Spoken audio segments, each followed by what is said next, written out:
So now I'll be handing it over to Shawn. Thank you, Shawn. Thank you, Catherine, and welcome to part 2, everyone. Welcome back. For those who were here on Tuesday, I see the numbers keep jumping up, Catherine. I'll go ahead and share my screen as people still join us. I totally get it. I'm usually the last person to join a Zoom that I'm not facilitating, so I completely understand it. All right, here we go. Awesome. All right. So welcome back to Strategies for Autistic Children. This is part 2, or I should be calling it part 3, because they really build on each other. So if you haven't, maybe you will go into the First 5 Alameda County YouTube page and check out the original strategies for supporting young children autism that I just put the link in the chat. That is a fantastic place to start. There have been some small changes since then around, like we used to say, oh, this child has, autism, they have Asperger's, they had all the different titles. So we've kind of done away with that. And what they now are saying is there's tier 1, tier 2, and tier 3. But I'm not diving deep into that, because those are things that you could easily Google and find out about if you want to understand that, because that's usually what everyone is training on, the kind of research pieces in the back and those kind of technical pieces, which I'll enjoy learning about. But most of the time when I'm here at First 5 Alameda County, folk want practical strategies that they can take back to use in their work on the next day. So that's always what I'm holding in mind. So I want to encourage you all, if you haven't, to go view this training at that link I just put in the chat. When you're there, if you scroll under, as you see here on the right side, where that arrow is, those links always take you to copies of the slide deck, and there are tons and tons of handouts that we have from that very first training. All right.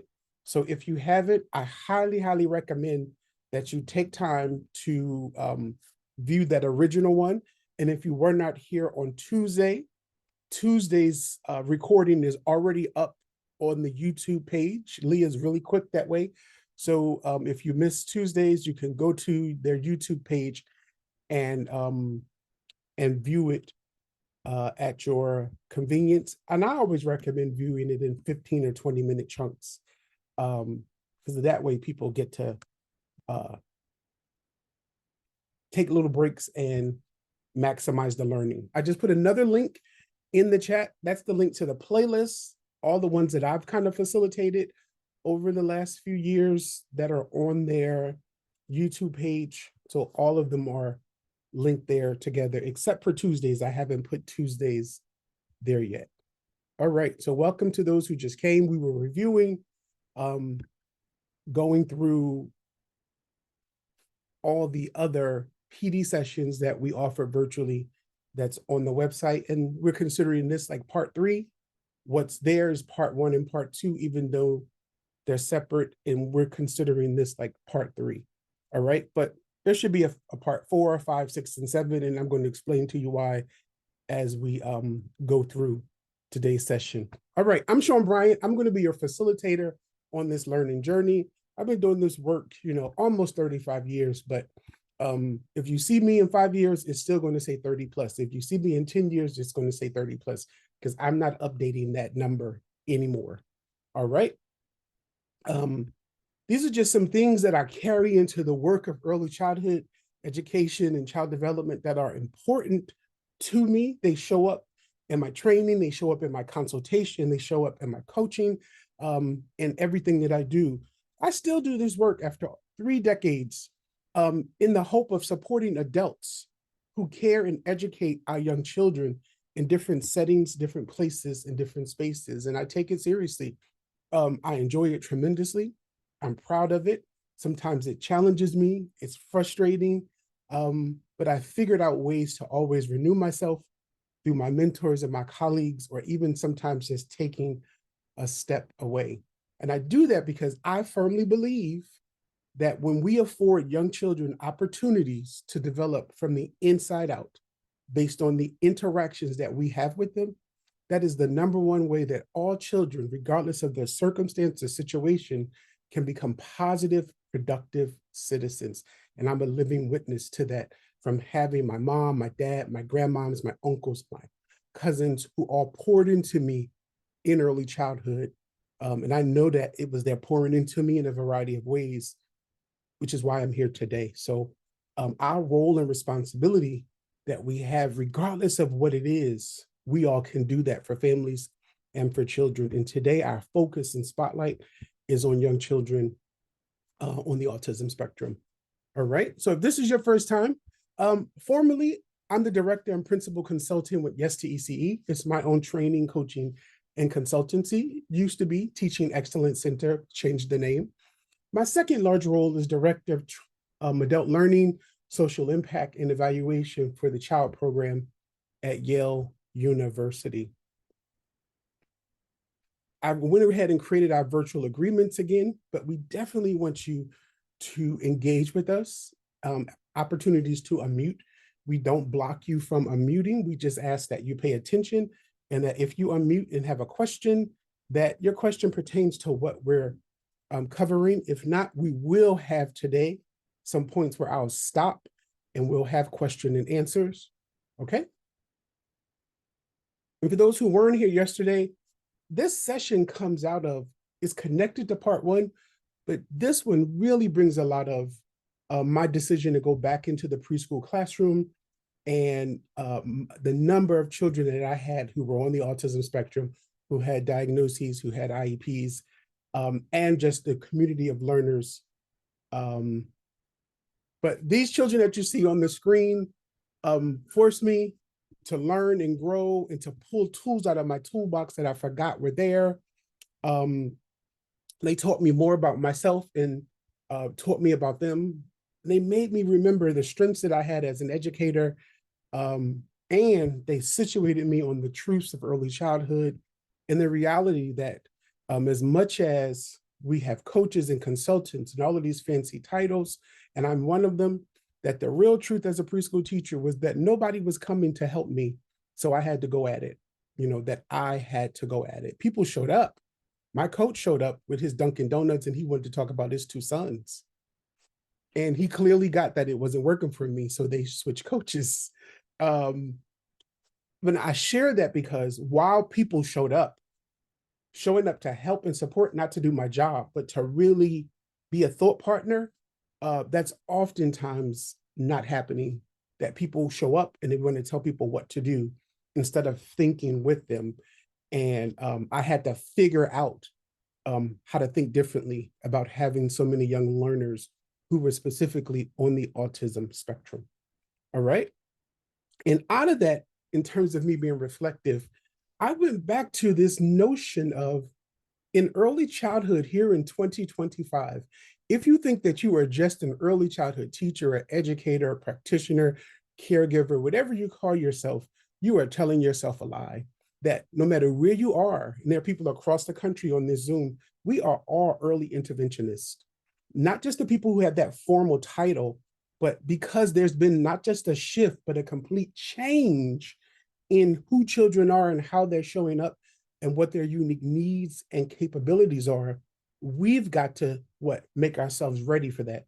And I found that the more I became an interventionist, that the more I was able to say yes, the more I became curious, the more that I situated on an inquiry stance, that I was always asking myself questions and the children, and that the more I had this adult frame that was child-centered, things began to work differently. The work didn't feel as heavy. I didn't go home and fall asleep on my sofa at 6:30 and then wake up at 3:30 in the morning seated on my sofa, because that happened to me more than once, because I was drained. I was completely drained. And when I shifted my mindset, that didn't happen anymore. I would go to sleep and wake up ready for the day. So my hope, my wish is that regardless of your role and responsibility, that you lean into becoming an early interventionist in your work, and you lean into becoming a support if that is your role for children and definitely their families. So our first strategy today, was actually second strategy, is if we look into this mirror, I had to tell myself that, Shawn, you are enough. You have enough skills, you have enough capabilities, you have the disposition. So just reflect on this and see what is the small changes that you can make that have a big impact. So I want you to write that down. What's the small change that has a big impact? Because that's a revolving theme around us being supportive to young children on the autism spectrum. So we'll start today with this notion of proactive preschool environments. So oftentimes when we think of environment, we think of just the chairs and the tables and things, and we're going to get to that. But we also need to think about the air, the temperature, the colors around, and the textures that are available to children, particularly children on the autism spectrum, because it can impact, their participation, their learning tremendously. And these are things that most of us who aren't on the spectrum and don't have those types of sensitivities aren't aware of until it becomes very, very, very, profound. But these things like the colors that are around, the temperature in the room, what's the air quality, what are the textures available to them? Young children on the autism spectrum also have oftentimes have high sensitivities. So I had to think about, how much air is coming into our room. When is the door open? When is the door closed? When do we keep the air on? When do we keep it off? Do we need heat? Do we not need heat? And sometimes in the course of the day, all three of those things would be used. What were the cooling colors that were available to children? When we think of temperature, how was I paying attention to, even in the room when they were having free choice? And I was noticing children who, as they played, if their temperature changed a little bit, how it would affect their behavior. And what did we do? Of course, we offered water to them. So they all had water bottles, and they began to drink more water. And I began to see different changes in their behavior with them drinking water throughout the day because they had their own personal water bottle. And the textures. What were the textures that children gravitated towards? And what were the ones that they seemed to not enjoy? And how responsive was I and my supporting teachers to changing those things in the physical environment? So when we think of proactive preschool environments, we look at this picture here. We see that this picture has small seating. We should have seating that's appropriate to children. So in my classroom, we actually had 2 different seating sizes for the children who were shorter and the children who were taller. It was dominated by neutral colors the way you see here in this picture. This is not my former classroom. As I said on Tuesday, we really want to make sure that children have access, meaning when they look out the window, do they see colors in nature, or do they see a billboard, or do they see a wall? And if they don't, how can we bring those colors found in nature? Think of green grass, right? Think of a blue sky. Think of brown trees and green leaves. Well, all colors can be found in nature. When we think of this notion of things that are found in nature and children having access to that, when they're like things that are 20 feet away from them, when they make that scan, how much nature are they seeing? Or are they seeing tons of asphalt? Or are they seeing a rainbow, a menagerie of colors?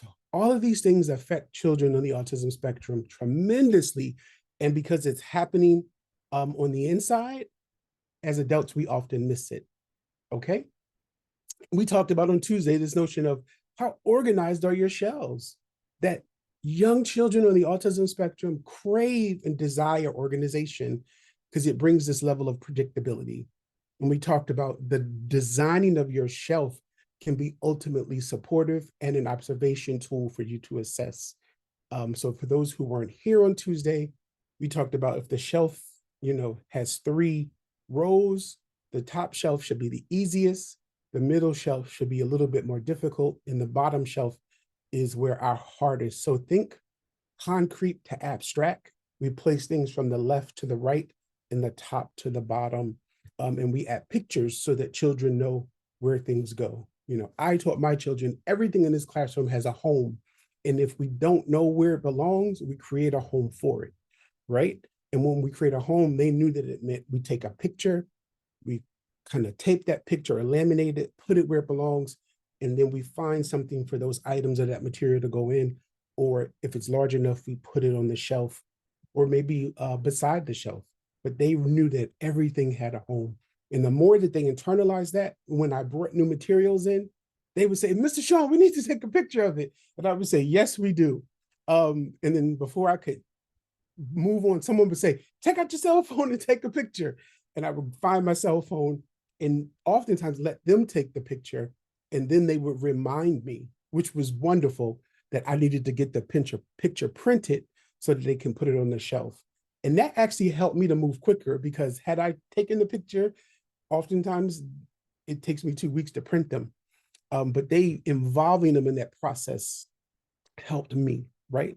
And it helped our children on the autism spectrum and other children, children who've experienced trauma or children who are just developmentally immature. All of those organizing systems help them to show up and to become more proficient. This is why we use photos and labels for everything. And we use photos and labels for everything because the research says that all of us remember 80 to 85% of what we see, but only 10 to 15% of what we hear. I'm going to say that again. All of us, including young children, we remember 80 to 85% of what we see. Pictures.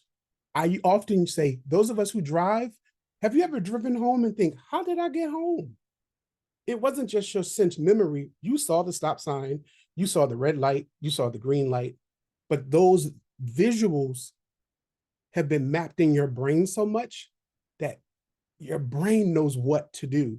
So the more we use the visual and don't rob young children of it, we actually bring them more to competency quicker than them simply hearing our voices. Really, really important. And I would say one of the things that I didn't do immediately was my room, and I go back and forth around the benefit of it, but the non-benefit of it. I didn't have everything labeled in the beginning of the year. I moved towards it because I wanted to teach to everything. And because that took longer, I saw the impact of taking longer, that when I did it, how the children gravitated towards everything that had a photo and a label in our environment, right?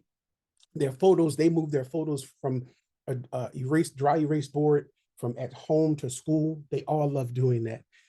We had a system around how many children could be in a learning area. They would go get their 2 pictures. They would put one picture and it says, I'm going to the sand area. Then they would take the other picture to the sand. And we had to do this repeatedly for 6 weeks for it to really get internalized. And then they would put their pictures there and say, oh, there's no more places for a picture. I've got to find somewhere else to go. And that's where the other teaching came in. When children didn't have a space to put their photo, we leaned in and helped them find a place. This was a really organizing system of self-management for children on the autism spectrum. And I didn't have that when school started. I started developing it weeks in, but I immediately saw how useful it was. And that had I moved quicker, those other weeks, children would have shown competencies quicker. So if you don't have that, you can go start that in your environment or even in your home. If you're a parent here, those organizing pieces can be really, really helpful to children to know what to expect. So when we think of these proactive preschool environments, here again, we see low chairs, we see more bright colors, we see a lot of neutrality, and we see these bright colors though. We want to avoid as much as possible these bright colors. So I'm not saying if this is your environment to go tomorrow and say, we need to throw all of this stuff away. Shawn is not saying that, and it's being recorded. I'm simply saying, as they come and say, hey, we have some funds to do some new things, maybe consider reorganizing these pieces. There's some other things here that aren't conducive to young children on the autism spectrum.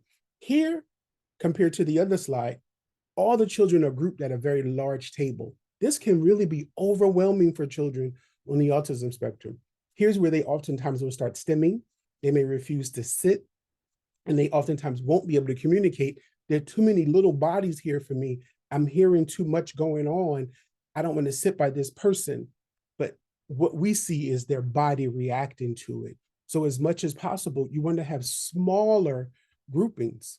Here, only 2 to 3 children at max can sit at each table, compared to here, you can have about 14 kids at that table. That's way too many for children on the spectrum, all right? And of course, we don't see any picture schedules here for children to know what to expect and what to do. Thinking of those proactive preschool environments, many programs across the country that I'm working with have low enrollments, but all the data says there are hundreds of thousands of children in every city that aren't being served. So we got a problem, and I think we're trying to fix it. But in the midst of having those low enrollments, if they're not showing up to your program, you all have to figure out why. But in the meantime, what I often recommend is those empty classrooms that have no children in them, and you probably haven't had children in them in the last 8 months, open up that classroom and make it a gross motor space, right? So when it's raining outside, when the temperature is too hot or too cold outside, or if you have more children in your classroom like I did, having a large gross motor space that you can turn into a sensory space also for big body play throughout the day can be really, really helpful to you and to those children. So this is really about, most places will say we don't have the space, but I know that many, many places have empty classrooms with no students in them.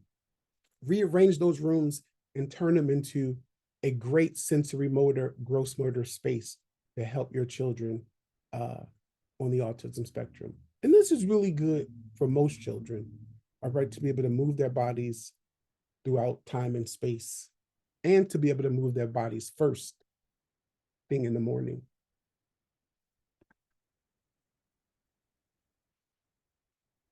So as we still consider this notion of proactive preschool environments, consider your structure. What is the structures that you have set up for your children? Do you have a real quiet center, or is your quiet center used for punishment, right? Then that's not a place the child wants to go. But if it's a quiet center where there's soft things, there's a place for them to get away, but still pay attention to what's happening, we want to embed that into our positive preschool environments for children on the autism spectrum. And this notion of predictability. Do children have to anticipate, uh-oh, today we might do this, oh, we don't? Or do they really have predictability that's supported by a visual schedule where every day the same thing is happening, and they can anticipate and lower and lessen their anxiety and frustration because the picture is supporting what will happen and they get to know what will happen. And we're teaching to it. We're talking about what will happen next. And then this notion of a few distractions.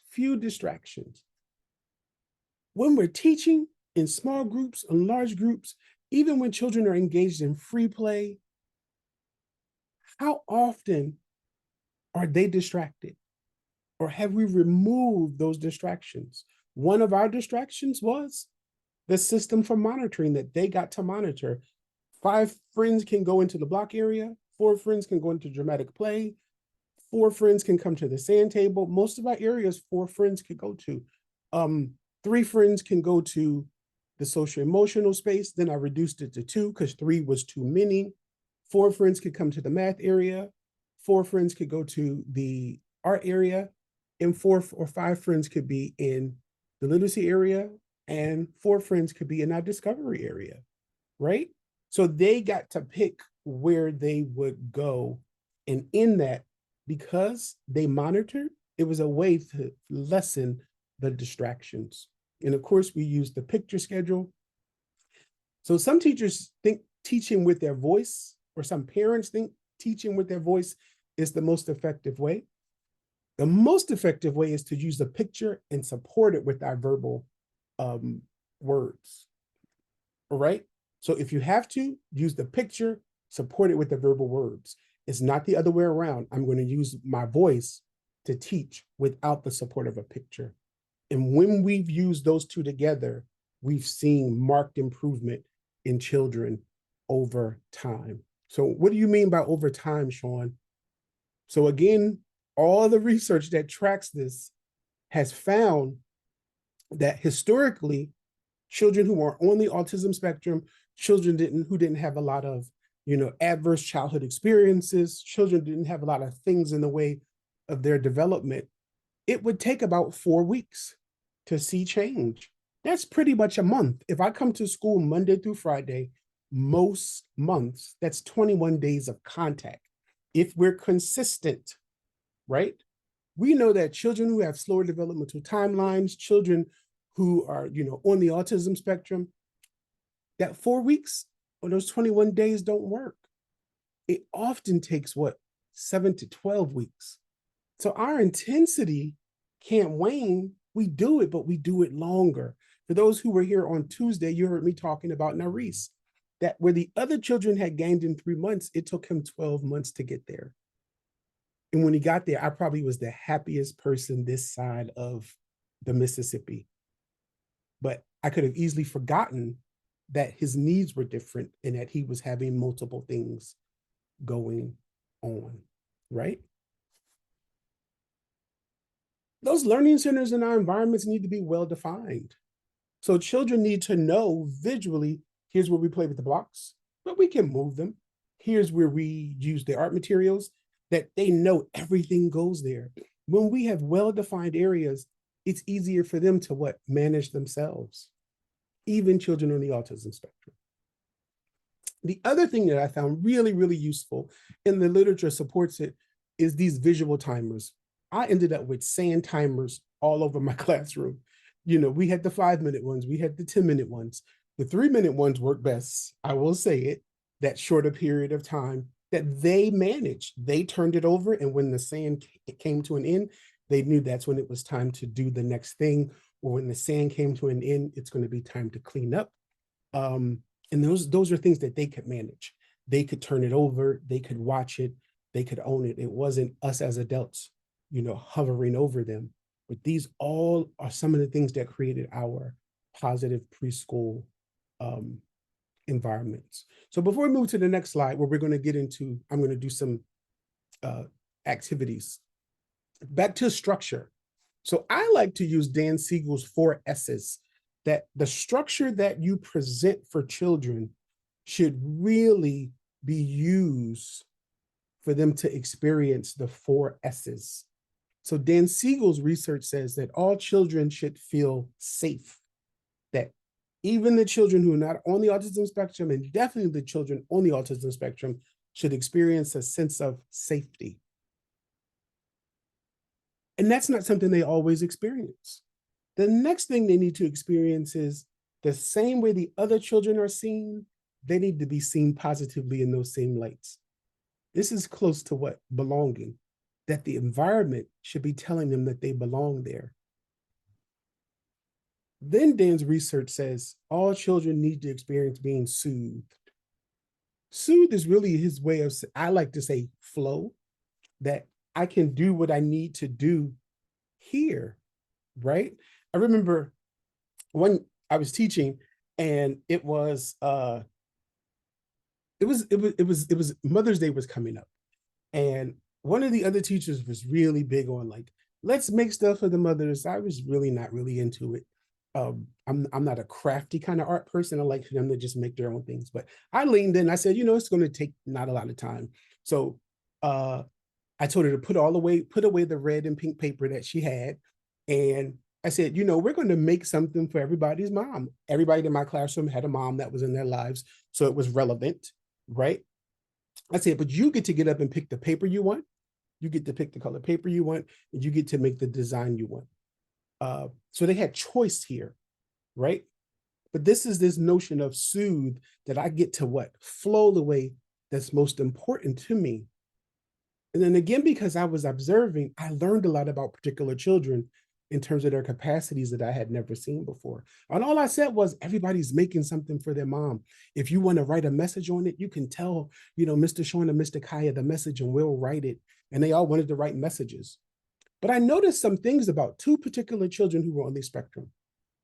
So Johnny, who oftentimes moved in, his learning was moving his body, he actually sat down and all the other children had gotten up and he was still working. And I encouraged him. He took his time and then he wanted to cut his heart out. All the other children were playing. I never knew he was going to demonstrate that capacity. So what I quickly realized was this was an activity that had meaning for him, so he flowed. Now, was it his mother? I don't know. Was it the art activity? I don't know. I simply knew that in that moment, he showed me capabilities that he had never demonstrated before, because everyone got up from the table and he stayed there until he finished it the way he wanted to finish it. And that's what we mean by children get into the flow around being soothed. And then Dan says, the first three S's of safety, being seen, and being soothed set the conditions that we cannot have the fourth S. Children cannot experience security in the absence of the one of the other three. All right?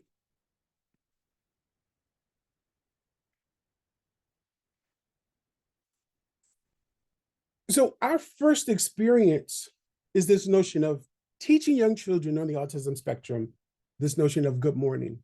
Here, the purpose is to greet the child with autism and start the day on a positive note. So we have to do this with intention, right? First thing we do is we start the day with the same routine as much as possible. Remember, I told you on Tuesday that most of the time when I would get to work, my children were in the cafeteria and they were eating breakfast. And when they saw me, they knew once they finished breakfast, we were going outside. So that same routine as much as possible. So for children on the autism spectrum, I want to go to them and I'm going to say good morning. We needed to have not just a picture schedule in our classroom, but in the meal room where we ate, because we spent so much time there for snack, for breakfast and lunch, right? So they needed those same reminders of what was happening next. So I had to double up and put one there. And for those children, I would lead them to the picture schedule, because I had about 3 little boys who said good morning, but they would say good morning. They would see Anna and they would just run up to Anna and bump her with their bodies. And then Anna's like, ouch. They would see Janet and they would just run up to Janet and hit her and knock her down. And that happened once. Now, Reese ran up to Nova so hard, her head hit the wall and she fell down and she was screaming. He hit her really hard, but he was smiling like this, because in his way, he was saying good morning without the language. So I'm observing and not saying, "Now, Reese, be careful, don't knock." It wasn't that, it was, what did I learn from here? Of course, we need to make sure Nova's safe. So we handle that. Then we come back and say, oh, he's trying to greet her. He doesn't know the proper ways to say hello, or good morning, or I'm happy to see you. This is why this is so relevant. This is so relevant. So after I lead them to the picture schedule, I'm leading them to the first thing they might do. So for those of you where your children enter into the classroom, you would lead them to where they hang their jacket or their hat and put their stuff away, which is oftentimes their cubby. For us, it was a different type of greeting because they started in the lunchroom. And the kids who got there really, really early, they started in like this kind of greet all the families room until the numbers went up. So sometimes when children arrive upset, or they need a few minutes in a quiet space or just with you, or they want to be by themselves, we want to honor that. We want to honor that. But saying good morning and starting the day is a good response to the children who've had a difficult time on the ride to school, right? Because they're screaming in the back seat that they want their parents to stop at McDonald's or at Dunkin' Donuts, and the parents are saying no. And then they would get there and they say, he had a tantrum because I wouldn't stop at McDonald's. And they would tell me, but I now know what the cause of the tantrum is. It's not a meltdown, it's a tantrum because they didn't get something they wanted. So here's an example. You want to use the same words and phrases. So I may say, good morning, Jesus. I'm going to wait to see if Jesus responds. He responded. You know what? He responded. Jesus, let's check to see what we're going to do first today. I'm leading him to the picture schedule. If Jesus does not respond, then I'm going to try it again. Oftentimes my try again, I call it my magic sauce. You have to figure out what your magic sauce is. All my colleagues will laugh at me because I turned everything into a song. Everything became a jingle or a little ditty. Everything. Sometimes I would be greeting the parents and they would look at me like, Mr. Shawn, you realize you're singing to me, right? It just comes out that way. I would turn it into a song. You know, good morning, Jesus. Good morning, Jesus. Mr. Shawn's happy to see you. And most of the time they would look at me and just smile. Now, they could be thinking this man is the silliest man in the world, but I'm getting from them what? The move towards good morning. I might lead them to their cubby if we were in the classroom, help them put their things away. But this good morning piece can set the tone for the rest of the day. All right? Don't look over it. Even if you haven't done this, tomorrow is not too late to start. So our good friend Paolo, who works at Tandem there in the Bay Area, mentioned books yesterday. We're not going to take a deep dive into literacy and books because that's his own training in and of itself. And there is some research that looks at young children on the autism spectrum with their parents and families and literacy efforts, and then when they are in early learning settings outside of their homes. But here is something that we found around teaching specific concepts using early literacy, right? So the objective here is for us to use books and stories that teach the concepts to help autistic children learn important lessons and skills, right? We definitely want to avoid this in groups that are large because it can overwhelm them. We want to do this in very small and discrete groups, right? So if I have a child on the autism spectrum, I want to pull 2 children who are going to be helpful and that they can learn from, right? I remember one time the speech therapist, because I had so many children who had speech, and when I say she picked 3 kids to try to do her speech group with, and I wanted to stop her and say, I don't think this is going to work, miss. Like, you need to take each one of them by themselves. And she took them out into the little table. When I say it did not work, I literally just was like, I can't let this happen. And I went and I brought 2 of the kids back in the room and said, I think you just need to have like 10-minute intervals with all 3 of them by themselves. Because the group of 3 was too much for them in terms of what she was attempting to do. So the purpose here is to identify what you want to help the child learn. We want to emphasize the small group, you know, and here I'm saying when children on the autism spectrum, the small group could be them and 1 other child or them and 2 other children. I know for those of you in California who did teaching pyramid, and in teaching pyramid, we train you that a small group is the age of the child plus 1. Yeah, for children with autism, that may be way too many children. I'll say it again, because I trained people on the teaching pyramid for years. Some of you who are trained, you still see Linda showing my video down in San Jose. That is for typically developing children. Children on the autism spectrum, 5 children is 3 too many sometimes, okay? So this is not a hard and fast thing. It's you playing with what works for this child and these children, all right? Here, one-to-one reading is best.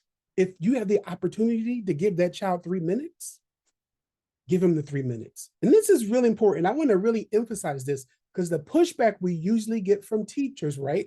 Isn't this right, Anna? Anna's a program manager over in Oakland, is how can I give Shawn that attention? I got the other 20 children that I'm concerned with. We're talking about 2 to 3 minutes. We're not talking about spending an hour with them. 2 to 3 minutes. I've seen teachers give children 5 to 7 minutes of wagging their fingers in their face and telling them they did stuff wrong. And you can't reduce that and give me 3 minutes. You don't have to read the book all at one time. You can read the book over the course of the week. They get something to look forward to. All right. Wordless picture books work great. Pages that are not busy, right? If the child loves this book, but you notice there's a lot going on, sometimes I would hold the book open and place my hand.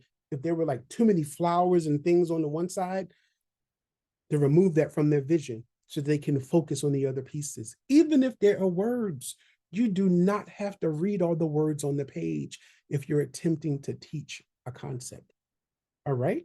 And of course, you know, you need to read the book more than once.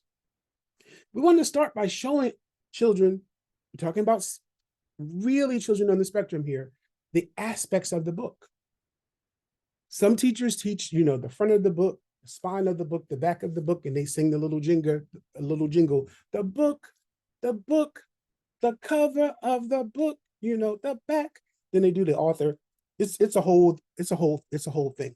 I love it. It's great, but it might be too much for the child on the spectrum.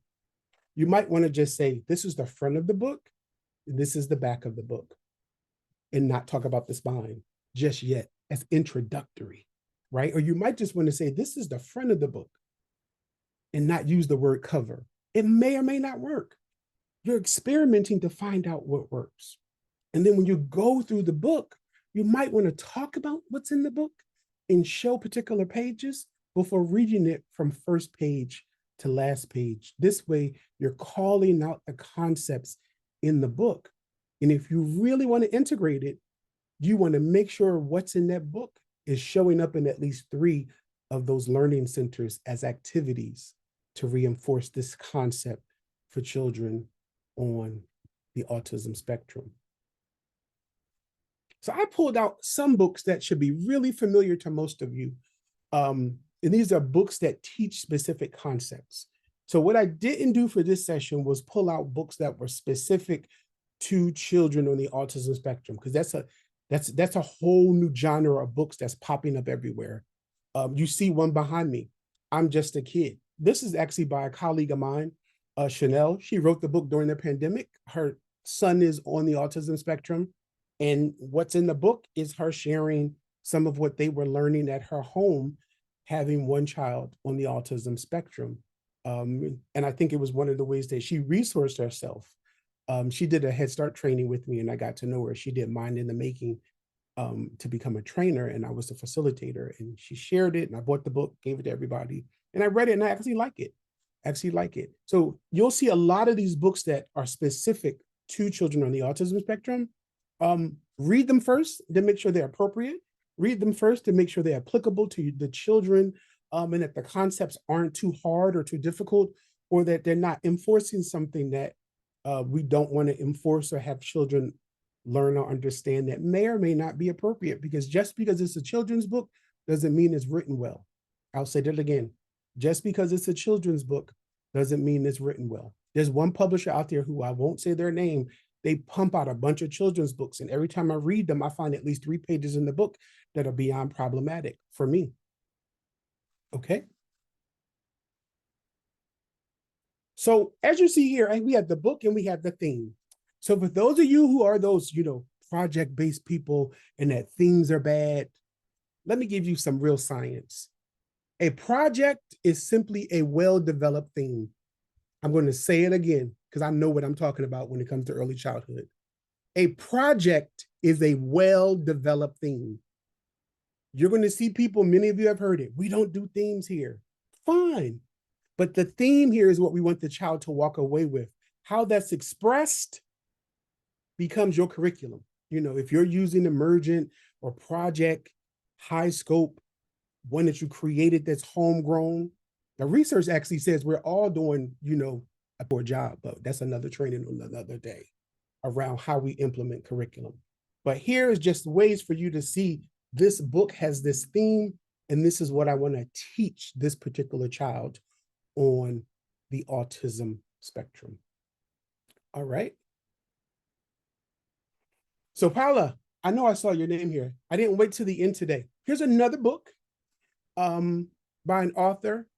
And you're going to hear this book read, and this book is called A Day with No Words. And this is about a child who doesn't do a lot of verbal expression, because we know that many children on the autism spectrum Choose not to talk. Or Paula said we have that on our collection. All right, I'm doing well, Paula. All right. I'm just messing with Paula. That's all, everybody. We know each other. We know each other. But A Day with No Words. So this is those books that we can bring in. But what we don't want to do is when we bring in these books is read it one time, read it out of context, or read it and say, this book, I have it because it's Shawn.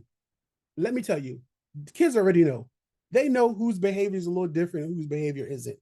No need to spotlight it that way. What we want to do is really, even though I don't enjoy this word, for some of us is we want to normalize it.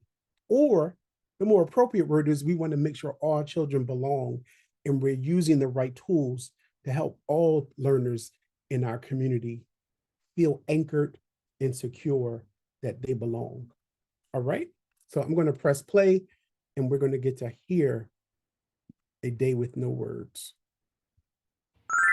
Hey friends, happy Autism Awareness Week. Let's read A Day with No Words by Tiffany Hammond, illustrations by Kate Cosgrove. Early morning chases a long night. Mama pulls the curtains back to welcome the sunlight. My eyes squeeze shut. I'm not ready to get up, but I open my eyes. I reach for my tablet, look at the screen, tap yes on the app. My thoughts are now seen. I am surrounded by voices chattering away. It seems as if everyone has so much to say. Some people have big voices that feel like storms in my head. They thrash and they scream. Others have voices that are soft and smooth, like freshly whipped cream. Like water, Mama's voice dances around, bobbing up and down as it leaves her throat, much like the waves that carry a boat. Daddy's voice is like air, soft as a light summer breeze, that kisses my cheek, strong as the winds of hurricanes that abandon ships at sea. All these people around me, diverse and unique, I hear them all, but they do not hear me. I do not speak. I was born like this, no voice from my lips. I am autistic. I use a tablet to be heard, pushing buttons with pictures that speak my words. Mama taps, park, now. No crowd? I love the park and quickly tap yes. With no crowd, I feel less stress. Mama knew this, she always knows. When I feel comfortable and when my anxiety grows. I do things many people do not understand. I like to stare through the parted fingers of my right hand. I comfort the trees with hugs when the sun disappears. I like to spin barefoot on soft grass after the rain clears. There are some kids at the park with their mamas nearby. The clouds are still gray because the sky has just cried. They all turn to look at me as I jump and flap. One mother sneers, that boy is handicapped. Mama inhales deeply. Her brows crease. She closes her eyes. Deep breath. Release. Mama types quickly, her fingers a blur. The tablet she holds says her words. My son does not speak, but his ears work just fine. The words that you say go straight to his mind. Then Mama turns to me with a smile and taps on her screen. Wet, grass, soft, spin, shoes, socks off, bare skin. And I twirl in damp grass until I can no longer stand. I tap all done. Mama smiles and takes my hand. Mama turns on her tablet, looks at the cashier, smiles and then types, small fries, root beer. It takes him a moment, but then he pushes buttons too. Mama looks down at me. Your turn, you choose. I tap my tablet quietly. I don't need time to decide. Chicken nuggets, orange soda, a large side of fries. Later, Gators. Learn, grow, and let the stories flow. All right. So I picked this one for a few reasons.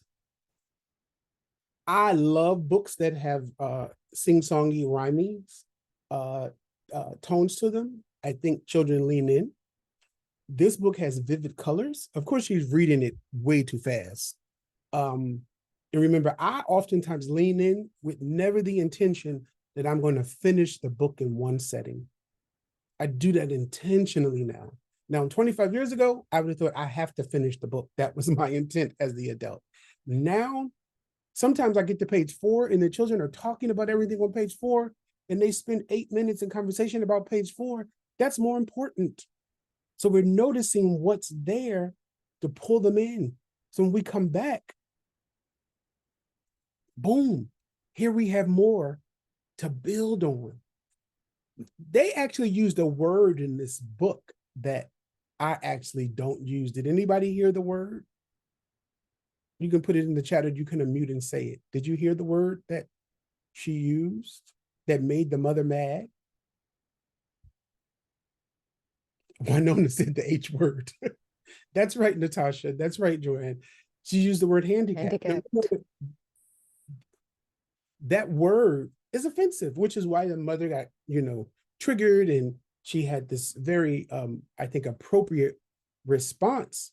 But that would be a word, if I read this to children, I might substitute it with something different, right? Because what I don't want to do is try to teach them the opposite of something when most of them probably have never heard the word handicap. So I don't want to give it to them, then snatch it away. This is why it's so important to read stories before, right?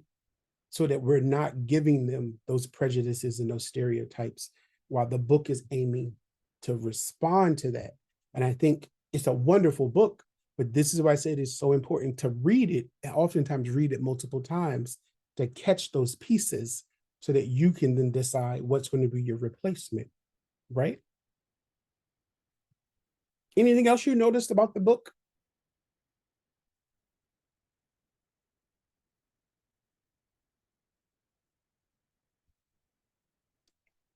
Anything stood out to you in terms of the learners in your life? Kavita said, using the tablet. There you go, Kavita.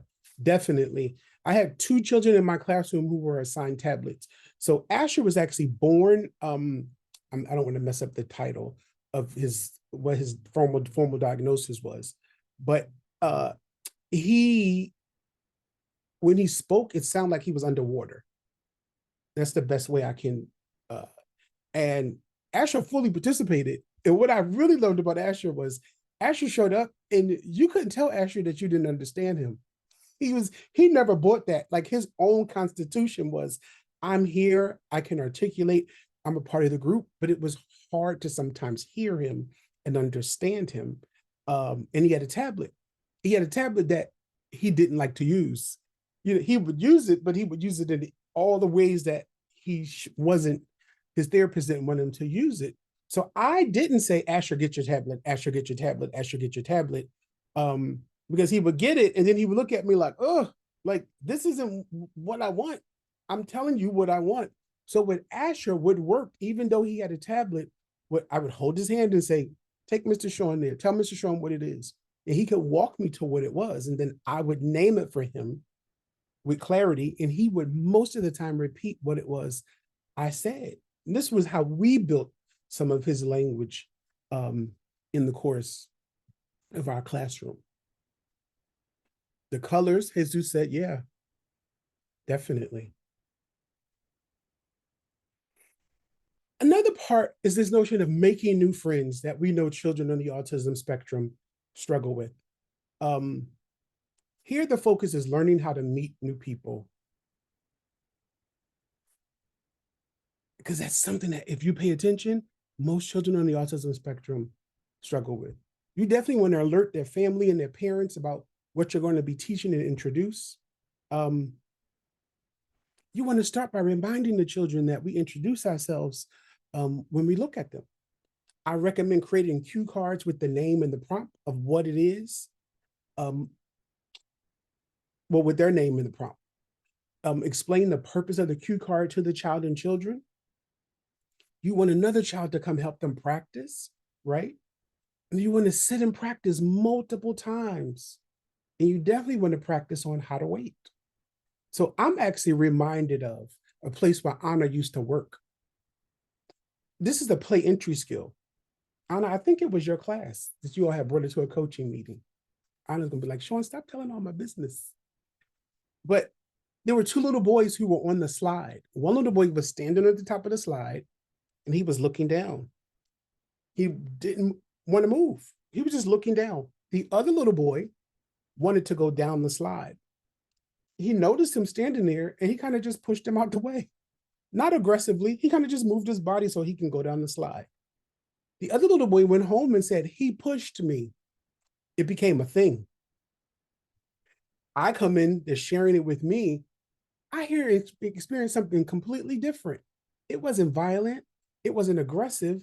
Neither one of them had play entry skills, which is connected to friendship, around noticing the people around me, noticing you want to go down the slide, paying attention to that I'm in the way, and what are the words that we both need to say to each other so that we can get down the slide and I can get out of the way.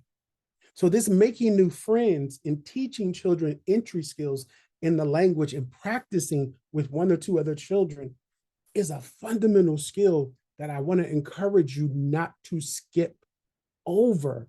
Because what I saw in my classroom was when I doubled down with this for 2 months, and when Rosie came to the room, because Rosie came later, everybody was greeting Rosie. Rosie was kind of like, everybody gonna call my name and say hi.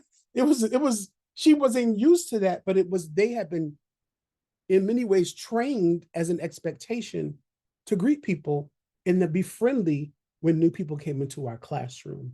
And it was because we broke it down into a discrete experience so that they learned how to make new friends and that other children knew what the expectation was also. So one last one before we take our break. I call this Classroom Hunt or I Spy. This is to encourage children with autism to try out new learning centers or the exploration of a new area. Because if you're familiar, most of them will perseverate on one thing or maybe two. They want to go to the same area over and over and over and over and over and over. And nothing's wrong with that, but we want them to experience everything. So I would often gather pieces I would take 2 blocks from the block area, some crayons or paintbrushes from the art area, a book from the literacy area, something from the discovery area, and place them in a bin or a basket.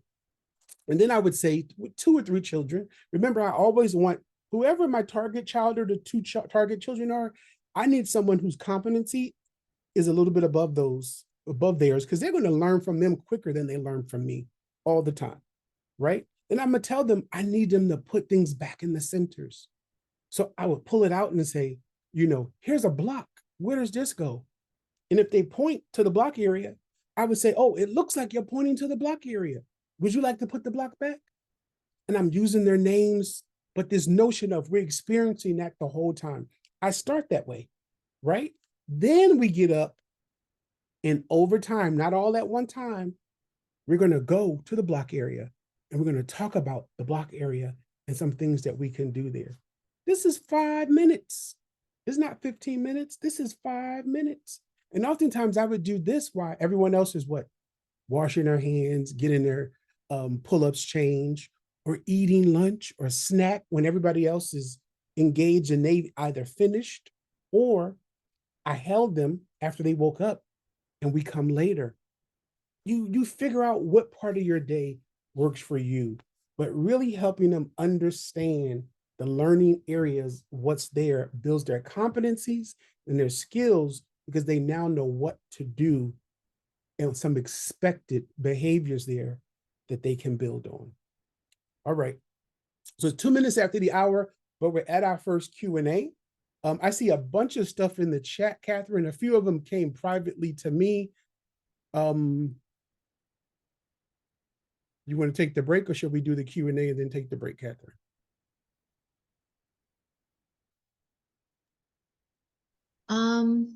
We could take the break and then come back and then, they'll be able to. All right. 5 minutes? Sure. All right. See you all back in 5 minutes.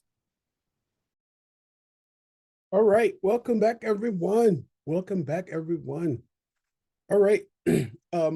Some came to me, so I'll answer those. I think it's 2 or 3. And if someone else has a question, you can feel free to unmute or put it in the chat. So someone asked in a direct message to me, what are your thoughts about SEED's framework for autism? I love these kinds of questions because they're so value laden. So I won't give too much of how I really, really feel, but I will say for seeds and GLAD, that a lot of folk in California use. I think they can be really helpful for preschool educators and elementary educators to see the progression of what children experience. I would say be mindful, even for children on the autism spectrum, of when they are experiencing it. So it's seeds. One is seeds, SEED, and the other one is GLAD. I think it's guided language acquisition. And then someone can type in what seeds is if you want to. Particularly in preschool, we really hone in on phonological awareness, right? The sounds that letters make. In my classroom, I never taught my children A, B, C. We did say ba, baby, baby, ba, ball, ball. And then we added, their names. We would say ba, Bryce, and they would all smile or stand up. And then we use rhymes and alliteration, and the build onto that. Well, the next stage is phonemic awareness. This sometimes makes early childhood folk kind of get upset. So the progression would be baby, baby, apple, apple. And then when I put those sounds together, which is typically what happens in kindergarten, cat, cat, cat, cat, cat, cat. This is a developmental progression. When some of your children are there, I think it works best in small groups. Take them there. Don't make them wait 4 months or 6 months until they get to kindergarten, but do it in a small group, not at circle. I typically see it happening at circle for everyone, and I think that's the part that's problematic. As it specifically pertains to children on the autism spectrum, remember, I saw that my children, anything that had the sing-songy notion, the phonological awareness piece, that they would sit and they would be doing it in their heads, and their parents would come back and say, every day in the car, and I would be like, he knows that? And I would say, he sits at circle, but he never sings with us. He's singing in his head. So that let me know that they were holding on to it, it was working, and that we needed to keep moving forward with it. So I would say to the person who asked me that question, I think they have relevance. They should experience what the other children are experiencing. In small groups are best. We definitely want to talk to other people to see if and when those things are showing up so that we know how to resource ourselves best. Thank you for putting that in the chat, Kiona. There was another question. All right, using a tablet. So the research actually says for children as a communication device, it can be really, really helpful if they had an adult who's really being intentional and teaching them discreetly how to use that tablet to communicate. The other research says, and I was just on the call on Monday from New America, that technology necessarily isn't bad when we use it with children. It becomes a detriment when we give them the tablet and say, you go use it. But when I sit with them with the tablet and I'm asking questions and engaging with them, we fundamentally know that something different now happens in their brain. All right. So I would take those two pieces into consideration around usage and when. And then April said, I like how they describe how he hears different voices. Now, depending on where that child is from, so because I study African ways of thinking and knowing in African psychology, there's an arm of African psychology that says that if I hear voices as a Black person, I'm hearing the voices of my ancestors. That is rooted in that it's not always, oh, Shawn needs a pill, he's hearing voices. So the presentation of that could have various meanings depending on who that child is in their family. So as you might want to discuss that, hold that in mind that historically the Western way of what we say if someone hears voices, what that means may not be the meaning in that story. So I just want to encourage that. Kavita. Yeah, I just thought it's easier to unmute myself. I just have a general question. The terminology and vocabulary keeps changing. I think you mentioned it on Tuesday in the beginning. So the term neurodivergent, is it an umbrella term and autism is under that umbrella, or is it a new way of um, the verbiage is now neurodivergent instead of autistic or autism? Neurodivergent is an umbrella term. Correct. Okay. Absolutely Thank you. right. You're thinking that is the catch-all term. And autism, and I didn't put this in this presentation because I like for people to go do some learning on their own. So now instead of saying, oh, he has Asperger's or he has Tourette's, and when we used to block people into these categories, they've moved away from that. So now the term is autism, and then autism has like 3 kind of tiers or sections. So it's like autism 1, autism 2, and it really determines how much more support you need. Okay. Thank you. Give Leah a handout because I don't think I sent it to her. So when she sends you all the email for the video, I'll include the handout with the changes in the year those changes happened. So we're not using those other terms as it pertains to autism anymore. It's 3 tiers, and the tiers are really about the support. So in my classroom, let's see, I'm trying to think of somebody who was tier 1 support. I'm gonna go to tier 2. So Jordan was tier 2 support. Maurice and Mila were tier 3 support. Their supports were much more. Aiden, tier 3 support, fully, right? Jordan, tier 2, meaning the intensity and level of support that's wrapped around that child with autism, it shifts and changes.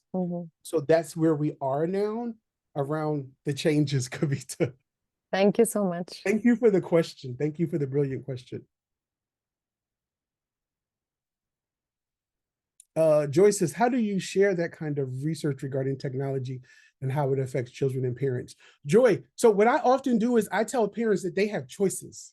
They have a lot of the parents that were in my class, they follow me on social media. They largely are on TikTok because all of my TikToks most of them were me talking at the end of the day. I would be in my classroom sitting on the floor after I've cleaned up, and I would talk about something that happened that day. So many of them would follow me because they wanted to figure out, is he talking about my kid? And I would never tell them. And the others follow me on Instagram. So what I often tell them is, you get to make choices. Even when they would say, Mr. Shawn, what should I do? I'm never going to say you should do this. Even if I know fundamentally that works above all, as a parent, they have the right to make a choice. They have a right to learn, and they have a right to make choices that for them to figure out aren't the best. I stand on that, even when they're forcing me into a corner. So around technology, I simply say, hey, we actually know that technology works in 2 different ways fundamentally with young children. When we give them the phone or the tablet by themselves, it actually does damage. When we sit with them for 10 minutes and we play on the tablet with them, or we play on the phone with them, the research is showing, because I'm asking questions most of the time as the adult, I'm wondering with them, we're saying, hey, I think we need to move it here. It's activating different pieces of the brain. So again, the interaction and the engagement lifts the whole experience. And that's exactly what I say to them, Joy, but they get to make the decision. If they want to give their kid their cell phone while they're cooking and they go play on the cell phone for an hour by themselves, that's the parental choice. And the reality is, it's not going to do them any good, but parents have choices. And that's literally what I offer them. Yeah. So I'll actually give I'll give Leah the link. So if you actually just Google Lisa Guernsey at New America, she's written a book with James Levine, and it'll pop up.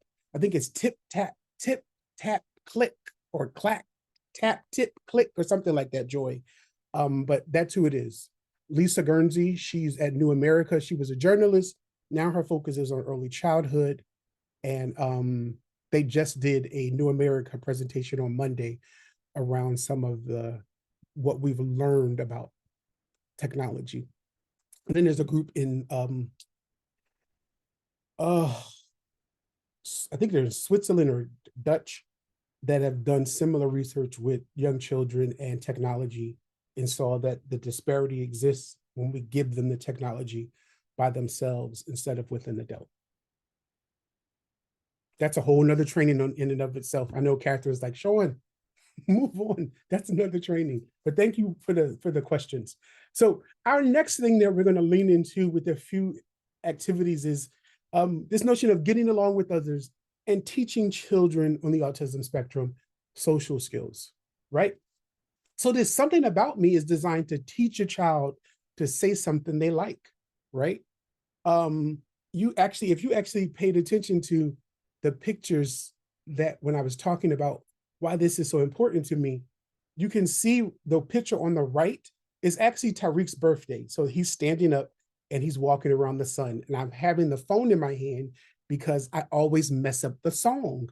So if it's your birthday, Tariq was turning 5, so he walks around the sun 5 times, representing he turned 5. And then I ask their parents or families to tell me something that happened when they were 1, 2, 3.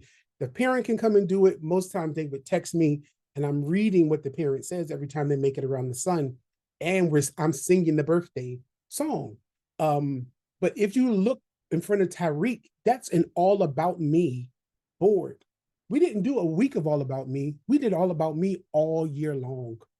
That's how long it took, because we weren't in the rush. And we came back to All About Me sometime. So this notion of something about me is not something that happens once and it goes away. It's ongoing and continuous, right? So one of the purposes here was to teach my children how to say something they liked, right? It works best with children who are verbal, or a child who's using a picture exchange system or signs so they can communicate consistently. But, we teach the song. I'm very proud of me. I'm very proud of me. I think I'm supposed to sing it to Twinkle, Twinkle, Little Star or something like that. Because I can jump, whatever it is. And we found that 5 to 7 iterations of that, the children participating, they start to sing it with you. And then we ask them to tell them something that they're proud of. But before they tell me something they're proud of, I've got to demonstrate the use of proud in the right ways so they get to understand what the word proud means, right? So I oftentimes first sing the song myself, then I fill in the blank, right? And then they hear it and they start to do that. Then I can change the song. We're very proud of Jordan, proud of Jordan, proud of Jordan, because she can throw a ball, or because she's learning to share. 60 seconds in my circle, but it became a part of them sharing and learning with each other socially. Saying thank you. This was important to many of the families, right? In your program, saying thank you may not be of importance. Oftentimes, this saying thank you actually is value laden, okay? Personally, I think professionally, as young children grow up, these are skills and dispositions that children on the autism spectrum should definitely have. You want to teach this one-to-one, right? And the purpose here is you want them to socially be able to say thank you, right? To be able to articulate that. This is also important because children on the autism spectrum need it, but shy children need it. Shy children may not say thank you or please because they're shy and it's overwhelming for them. So the more we teach it and introduce it and it becomes a part of how we belong, children end up using it, right? And of course, I turned it into a jingle, and I'm giving you the instructions right here on the screen. This is another one that's big for children on the autism spectrum. This one is about developing autistic child's ability to participate in the community positively, right? This works best after you've observed a child and matched them to the classroom job that meets their need and interests, right? You want to make sure you have enough jobs for the number of children. You want to make sure you break the jobs down into steps, right? And then for children on the autism spectrum, you might need to provide them or act as a job coach for them a few times, meaning you're going to do it with them, the first few times. So what I did was I would hold up an object or a picture that represents the job, and I would tell my kids that the jobs would change every Wednesday, not every Monday. Guess why my jobs change on Wednesday and not Monday? Because they're going home and they're trying to recall what they've pulled in last week. And they remember what I did last week. I rang the bell. I counted the number of friends that were here. When we changed it on Monday, they've been gone 2 days. So bring them back to the familiar. We're thinking of children with the autistic brain, bring them back to the familiar. And then on Wednesday, we start practicing the new. On Wednesday, we got 3 days, or maybe you'll do it on Tuesday. I did it on Wednesday because Wednesday was the day I had never had meetings. So I knew I would be there to own it. All right. You want to tell children in the beginning that everybody is going to have a job because we all keep our classroom clean. We all keep it together. Then you want to think about assigning 2 children for some jobs, particularly if it's a child that's maybe kind of weak in this area. You want to partner them with a friend that has a little bit more capacity or capability, right? And then after I assigned the jobs, I modeled how to complete the jobs, right? I learned this through trial and error. One day we were at Circle and I asked Bryce, I said, Bryce, because he was a big guy. I said, Bryce, can you get up and close the door for Mr. Shawn? He got up and I said, Bryce, push the door. I did my hands like this. And I said, kick the door stopper away. He got to the door and he pushed the door and he pulled it. He never kicked the stopper away. And I was thinking, okay, can someone go help Bryce? Another kid went there and they were pulling the door and they weren't moving the stopper. Zakari said, I can do it. She got up and she did it. She said, move out the way, because she was bossy that way. And she pushed the door and she kicked the stopper out the way and she closed the door. And I thanked them all and brought them back to the Circle. And that's when I realized that I made up the fact that I thought Bryce could close the door that way, and he never saw it done until he saw what Zakari did. She pushed it and she kicked it with her foot. They weren't moving the stopper, but they were trying to move the door. So they would push it back and pull it forward and not move the stopper. And the learning there was the simplest jobs need me to model for them, sometimes more than once. The other part, when we think of children on the autism spectrum and including them in the community, you as the adult need to be really okay with them partially participating. Meaning, whatever their job is, they might do it halfway. Whatever their job is, they might not complete it all the way.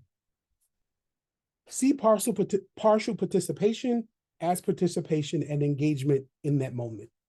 I'll say that again. Get to the place of seeing partial participation and engagement in that moment as something that they're learning. They require more time to practice it. Sometimes our jobs would stay the same for 2 weeks. And I would tell them, I would say, we're not changing jobs this week. Everyone did such a fantastic job. I think we need another week of doing those jobs. Now, sometimes that really wasn't it, but I don't need to tell them, you all sucked at your jobs last week. Somehow everybody picked the wrong job. I'm not going to tell my kids that. I love them. We did such a good job. We need to do it again. We're going to do it again this week. They clearly needed more practice. Then there were times when the jobs would change. Then I might say, you know what, Shawn, you're going to keep that job again. Shawn needs a whole nother week of practicing that job. But because before I move them somewhere else, I want to see confidence and competency. These are crucial that I feel like I know what to do when I'm owning this job. The one job I did not have because it caused chaos, there was no line leader. There's no line leader here. That's the only rule that I had. We don't have a line leader. Because line leader caused fights. I was a line leader last week. I want to be the line leader this week. I want to be the line leader that week, or I want to be behind the line leader. I'm upset. Even my children in the autism spectrum knew enough to say, I want to be the line leader. So since line leader caused so much chaos, Mr. Shawn and Mr. Kaya are the line leaders. And that was it. One of us was the line leader and one of us was the caboose. And that's the way it should be. One adult leading the line the other adult pulling up the line. And if we had a third or fourth person helping us, they would help in there. But line leader, you can make it yours, but it wasn't one of mine. Q&A, questions and answers before we move to behavior strategies.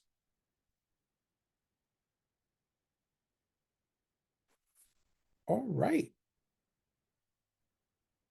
So we're going to spend some time with behavior in children with autism and some strategies that we want to teach children discreetly who are on the autism spectrum so that they can become effective. All right.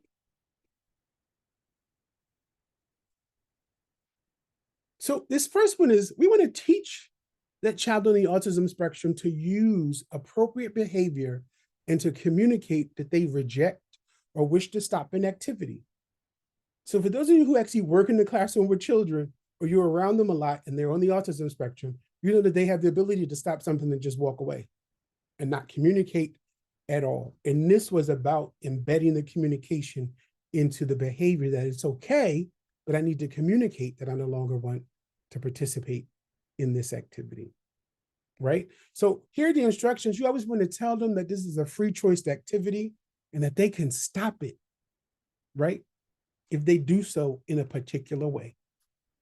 So here we might use a bell or keep time or have a visual that works for you. Or you might find something else that works for you and that child. You want to place it near them. You know, you want to ring the bell or timer and say, oh, you want to stop when they ring it. I'm articulating their language. Then I want to offer them another activity. I want to use a choice board or go to my schedule. And that choice board is at where we have circle where they all say, I want to go into these areas. I'm going to go with them to see, is it space? Can you put your picture here? Is it space to move? There's the space for you. All right, what are you going to do when you get there? What are you going to do when you get there? My children, I know some days they want to say, Mr. Shawn, please don't ask me what I want to do when I get there, because I don't know yet. I can see the looks on their faces, but I did that to prime their brains. This is the key. I'm particular about what are you going to do when you get there? And then I move, what do you want to get there later in the year to? What's your play plan? What's your play plan? Tell me about it. So you're going to go to the house area and you're going to get the 2 dolls. Oh, they're going to a party. They're going to a party. They're going to the Frozen princess party. What are they going to wear? Okay. Oh, you have to do their hair and their makeup. Oh, what dresses are you going to put on them? She's articulating what she wants to do when she gets there. And I'm going to say, go ahead, I'm going to watch. And then as much as I can, when we have a little after kind of group together, I'm going to say, you know what? Nova told me she was going to go and they were going to have a Frozen party and 2 of her dolls, she was going to dress them up for the party. Did you dress them up, Nova? Tell us about it. Right? I'm teaching them from the rejecting of the activity to that play plan of here's what I'm going to do when I make a choice that I can think about what it is I want to do. Other children, I might say, now, Reese, you're going to the sand. What are you going to do when you get there? And this is what he would say. Shake the sand. Okay, so you can shake the sand. What else can you do? Pour the sand. Okay, you're going to shake it. You're going to pour it. I'm repeating what he's saying on purpose. What else can you do? He would usually stop like, I'm going to shake it. I'm going to pour it. And I say, those are 2 great things. So we can shake the sand, we can pour the sand, and we're going to keep the sand where? This is really, I really want to say to him. He would say, in the sandbox. That's right. Did it stay in there all the time? Of course not. But I'm setting up the expectation for my children on the autism spectrum. Teaching children how to wait their turn, particularly when they're in line, and that they can't always be first. And as much as possible, some of my children I would make go first, and we just had a reason for it. But other times, we want to slow down and see how we can build that capacity. So I want to bring your attention to the third one here. When you're trying to teach the skill of waiting, that child, that's your target child, that may be your child on the autism spectrum that wants to run first and needs you to hold their hand, it's really important for them to go second or third. And that we're talking about what the other child is doing, and we're talking about why we're waiting and why it's important. And then over time, they become the fourth person and then the fifth person. Then they go back to being the first person. But you never want them to be first because it doesn't embody any what? Waiting. So when I start, those children that really have a hard time waiting, they're always my second or third child. And guess where I am? Standing right there with them. Most times holding their hands. And then I heard this woman do this once when I was a coach. And I actually used it. When we would transition, we would think of something quiet. I would whisper, and I would say, we have to walk past the baby room. So let's think of something quiet. And wherever we got to, we were going, I would say, what did you think of that was quiet? Because Mr. Shawn thought of something that was quiet. And some of them would say things that were quiet. Some of them would say things that weren't quiet. We took everybody's feedback. But the purpose was thinking of something quiet is an activator to engage their brains while they're waiting. Right? Because after a while, they got tired with let's I spy. They see the same things on the wall. We're walking the same place. So that got boring after a while. So we needed new things to engage them while we were waiting. The other thing you want to do while they're waiting is talk about what we're waiting to do, and how our bodies are when we wait. Another skill you want to do is to distract or redirect a child from one activity to the other. You all know my famous one, songs get their attention in ways, particularly for children on the autism spectrum, that don't alarm or frustrate them. Songs that aren't loud and jarring get their attention. And they want to do a song that gets their attention, I would walk up to the child and I would hum their favorite song. So if their favorite song was, if their favorite song was The Wheels on the Bus, I would walk over to them and I would hum The Wheels on the Bus. Guess what they would all do? Stop and look at me. Because they know that tune. I'm not singing the song. And they were about to do something, or they did something that wasn't quite appropriate. Or they were dropping something where it didn't belong because they were in a hurry and I just happened to be there. I'm going to hum as part of my redirection and simply point to, oh, you know what? Those magnetiles go back in that bin. I'm not opening my mouth. I'm simply pointing to where the redirection is. Sometimes I got to look at the kid. I see them looking at me and I'm pointing with a smile. Then some people say, well, Shawn, that sounds great, but the kids in my class don't listen to anything I say. What happens when they won't follow through? I simply say, oh, Mr. Shawn's going to help. You need my help. Come on, let's do it together. I'm going to do that with them. We're going to walk and put it there together. Then I'm going to reinforce it. High five, buddy. We put the magnetiles back where they belong. Now we're going to know where to find them later and tomorrow when we want to play with it. I'm not making a big deal about it. They're 3 and they're 4. They're still learning. They're still learning. Most of us are still learning to get along with other people, and we're adults. They're still learning. When there's a change in routine, this is about helping autistic children accept change in the daily routine without them becoming upset or displaying disruptive behavior. So I'm real honest about this. I am not big on field trips. I am not big on field trips. I like to keep my kids in the safety of the classroom because that way I can control what's happening. But down the street from our school, literally down the street, I want to say it was probably 4 long blocks, was this place called Kids Empire. Now, what I liked about Kids Empire was it's designed for younger children. And once we were in there, we were in there. So I literally stood at the place where the kids could go down the ramp, and we had enough adults, and they had a really good time. But it was a change in routine. So as much as we talked about it, we had like 3 kids that said they had been there. A few parents said, oh, we've been there. And what I really loved it was we got there probably at 9:10 because they opened at 9 o'clock. It didn't start getting crowded, meaning it was usually parents with their children. They started coming around 11:30. And that was when we said, we're going to stay 15 more minutes and then we're going to pack up. So it was really just us. And I love that part. But the change in routine, we told all the parents to bring the car seat or the booster seat and leave them outside in the yard. So we talked about it. We took a picture, we showed the kids the picture of what it was going to look like inside. We talked about some of the things we were going to do when we got there. We talked about after breakfast, we weren't going to go outside. We were going to get in the vans, and Mr. Alex and Miss Alexis was going to drive the vans and drive all of us down the street to this place. So it worked really well because we kept prepping them, we kept talking. And when we got outside, they all ran to their booster seat or their car seat, which was really, really helpful around the change in routine, that they knew that seat was theirs. And then we let them take the seat to the van, while they strapped it into the seat. They participated in the change in routine, because we found when they did not participate in the change in routine, it had high intensity. When they're actively engaged and they know about it, it produced low intensity for the change. Really, really important. We got 2 more, and then I see a bunch of questions came into the chat. This today, I feel this should be an enjoyable experience for the autistic child so that they learn how to express how they feel. Guess what I found out?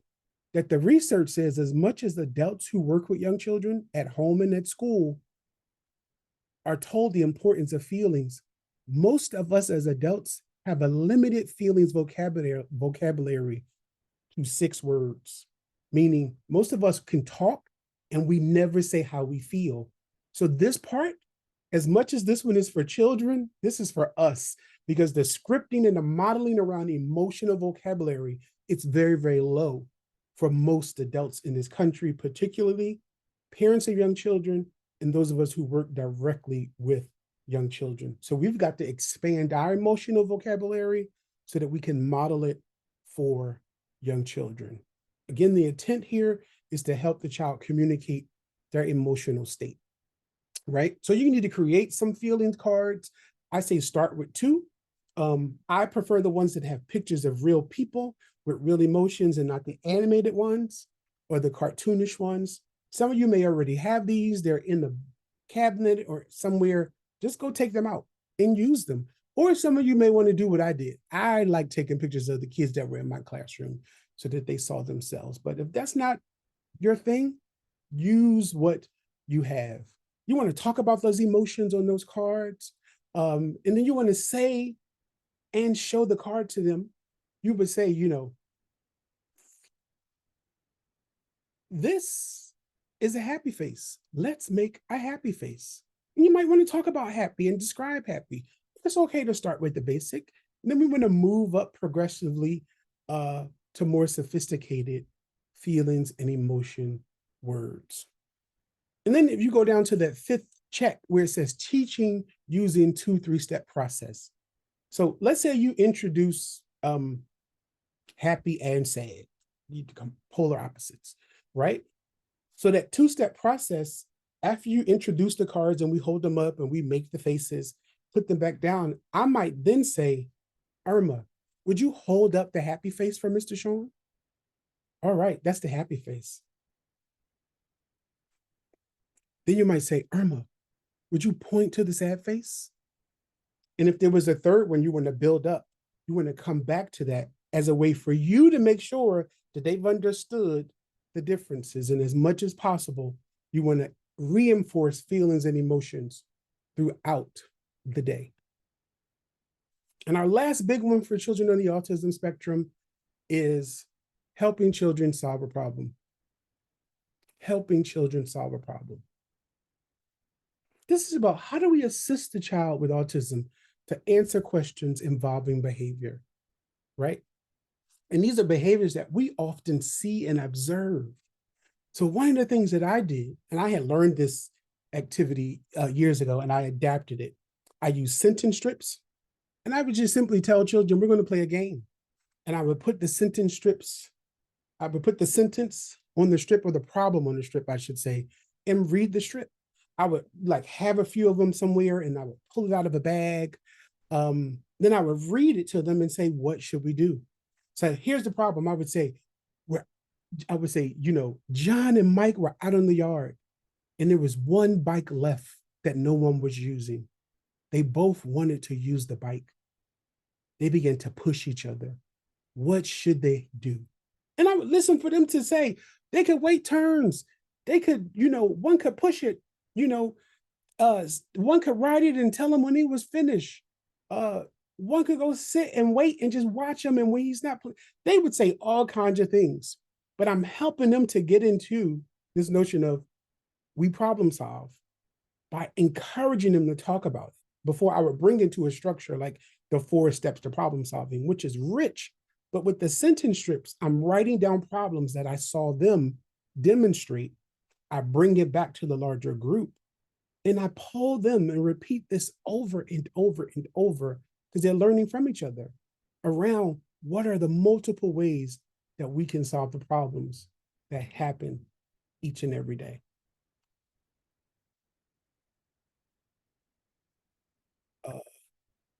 All right, I'm going to start at the bottom here. Paula said, can we share this recording to other educators, community workers? Definitely. So Paula, those links that Leah and I put in the chat, I just put it here again, Paula, but I'm going to make sure I don't send it to just Catherine because it says it's going to Catherine.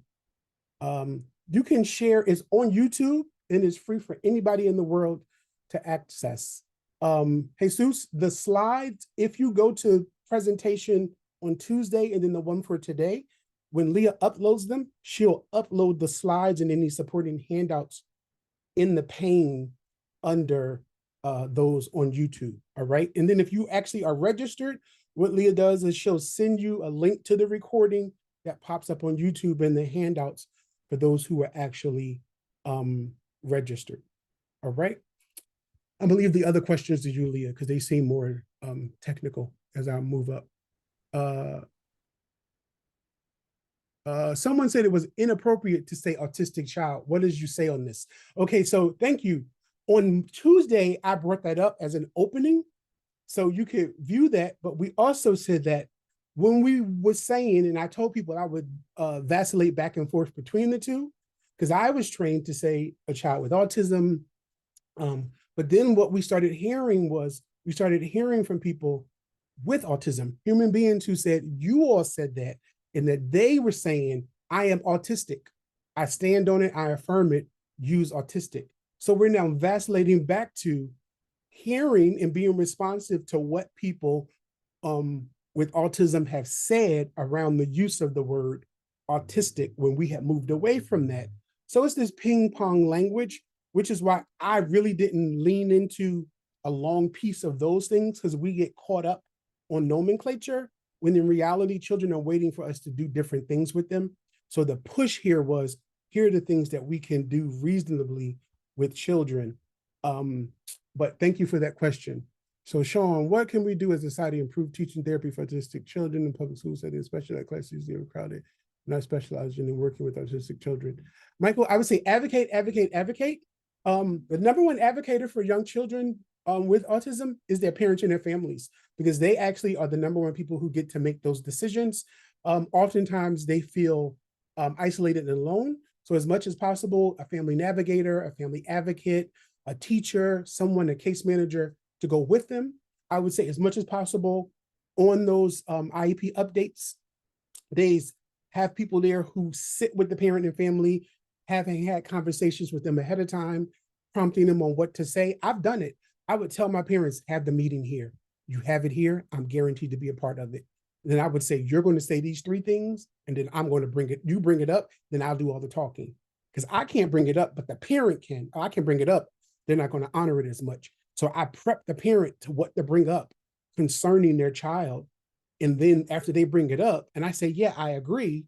And then I lean in with more information about it. And then I tell the parent, keep saying, pushing for it, keep saying yes, keep pushing for it. They're going to want to say no. And usually what they see is everything Shawn said happened. And they push, but I'm there sitting beside them, nodding.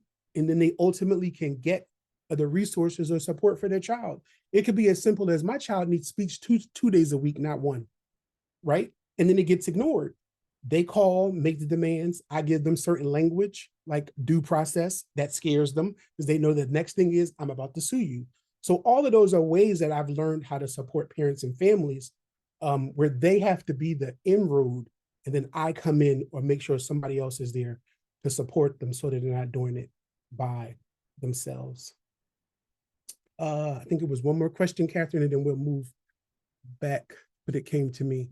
Any tips for nap time? So you know what? The best tip I found for nap time is to create a scripted story, is to create something called the scripted story for nap.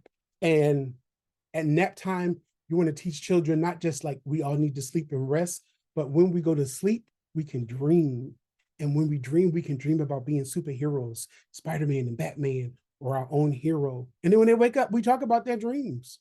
We literally can talk about their dreams. That is really one way that I found encourages them. And then setting the tone, I have actually put adults out of my room. I would say, you know what, you can go ahead and leave, Miss Sandra. Go ahead, Miss Sylvia. It'll be okay. I will get her. I will get her. Because if their tone was too agitated, you are messing up this part of the day, which I take really seriously. My kids are used to soft music. You know, they are used to me sitting down. They are used to it being calm. They're looking at me through the shelves. I see them and I simply nod. And then they eventually fall off to sleep, right? So if you're in here and you're saying, turn over, get back under that blanket, I don't do any of that. I'm not doing that. So all of that sets the tone for nap time. But if yours is a nap time where your children are really having a difficult time, I would say read some books and some stories, or create your own scripted story about them and the pretty places that they can go in their head when they actually take a nap, right? And that when we take a nap, it helps our bodies to grow big and strong. If we don't take a nap, it's hard for our bodies to become big and strong. It's something that I think they all love, okay?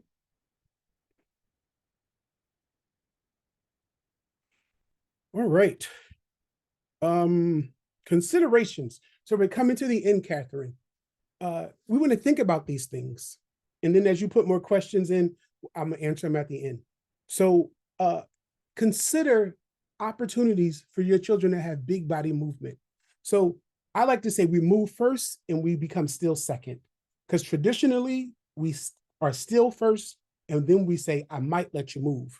Big body movement says children need to move their bodies in ways that we don't enjoy, but children enjoy, right? If I had put it in here, I actually had the privilege of going to New Zealand, and I went to this school, and most of the children in New Zealand, they walk around barefoot because it's really, really clean, and they climb trees, and they have like an expectation for climbing the tree. One kid climbs the tree. These are preschoolers, climbed the tree at a time. And I was at one school, and they had this big sign on the board on their in their yard, and it said, you know, we encourage risk. And I kind of stood there, and I had to stand there for a moment because it was like, okay. And then as I got into it, I realized that what they were saying was risk is a developmental necessity that young children, all young children, including autistic children, need to move their bodies as much as possible for healthy brain development. And that a risk is not the same as a hazard. It is our responsibility to remove all hazards from the environment. So what they did with the trees is all the branches at the bottom, they were shaved off, and the tree was shaved smooth. And they had like simple expectations for climbing the tree, one kid at a time, what needs to be on your feet.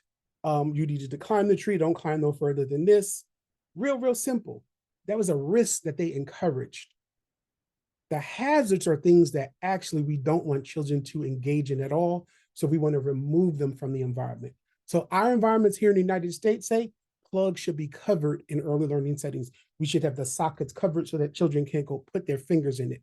That's a hazard. Here, what we've done is we've said a hazard and a risk are the same thing, and we've collapsed them on top of each other. So I want us to consider for autistic children this notion of big body movement and how settling and calming moving can be. The other thing, pay attention to isolated children in your classroom who are on the spectrum, who find it hard to get near other children, who actually get asked to move away from them because they don't have the same language or they don't play with them. We need to pay attention to this so that we can lean into the teaching. Another thing is we need to be close to children. So if you look at this picture, this closeness to children, what we should be offering is freedom within structure, so that the little boy with the green shirt, he's not sitting on his bottom. He's actually leaning on this front. And that we need to move away from, I can't start this until everybody's sitting on their bottom and everybody has their legs crossed. I was guilty of that until I kept learning and growing. You can see in my pictures, all of my children are not seated on their bottoms. You know, you see Bryce standing beside me because Bryce thought it was his job to sit beside me every day. And he wasn't on the spectrum, but he thought, I'm sitting by Mr. Shawn. And if there was no space, he would get up and stand until there was an opportunity for him to sit by me. So freedom within the structure, freedom within the structure. We need to model and do it with children and repeat that interaction early and often. Autistic children need it. We need to model and do it with them. Then we need to be in communication with families first, asking questions before the children even get there, and be curious and find out, what are the goals? What do they do at home that they do well? And what are some of the things that they're learning at home that I might be able to incorporate here at school? And when we do that, we need to consider family strengths and their assets, and that what happens at home might happen at school, but what happens at home may never happen at school. And that's when we're considering the similarities and the differences, or what we now say the constraints and unconstrained learning. And this is actually some modern research that came right during the pandemic around constrained and unconstrained learning. If I come to your preschool program, that's constrained learning.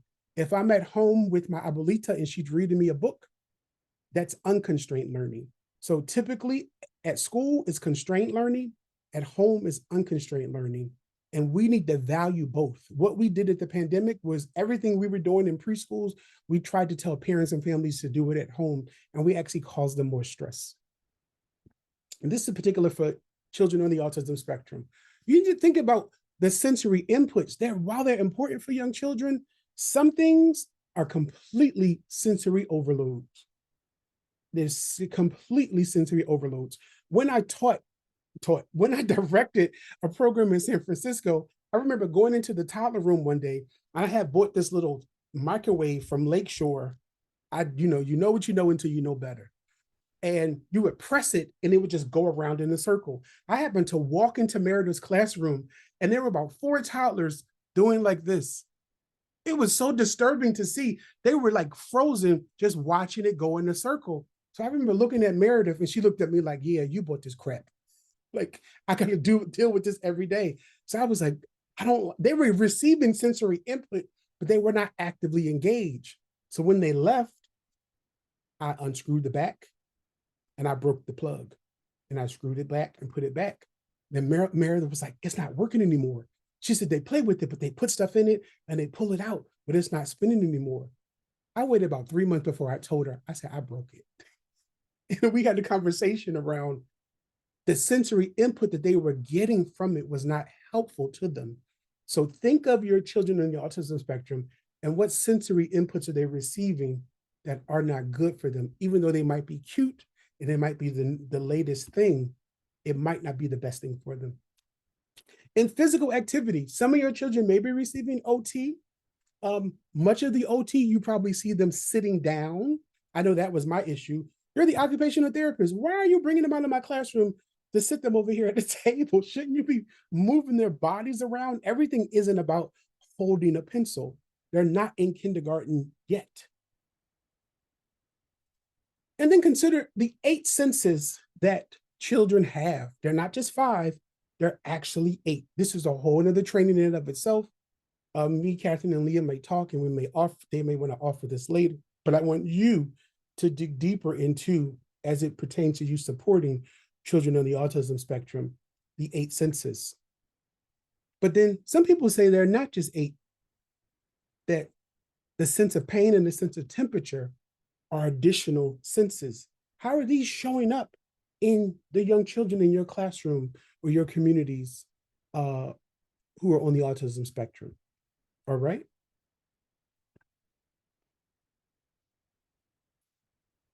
Fidgets. We know that many autistic children use stimming as a form of sensory seeking to keep their sensory system in balance. This thing that this little boy is holding, we bought a bunch of these, and they were really when we were seated so that children can punch them and they all knew how to use them. But then I added a little piece to it. I had my nephews write capital letters on them. So they had the alphabet all on them. And then we could bring them to a group. And while one kid really needed it, my two autistic children, to just press it and hold it, the other kids, it became an activity. So I might make the sound that the letter makes, and they had to push it. So you see how the learning was elevated, but I was still meeting multiple needs. That's an adaptation that we've got to step away, breathe, and think about around meeting those needs for children on the autism spectrum. What supports exist within your classroom or program to support them from coming away from overwhelm? We had a sensory box that had things like noise canceling headphones in them. I was surprised because I started the year with one, but many of the children, I have 4 kids that wanted it every day. So I had to go out and buy 4 more because they would walk around with them on and still participate.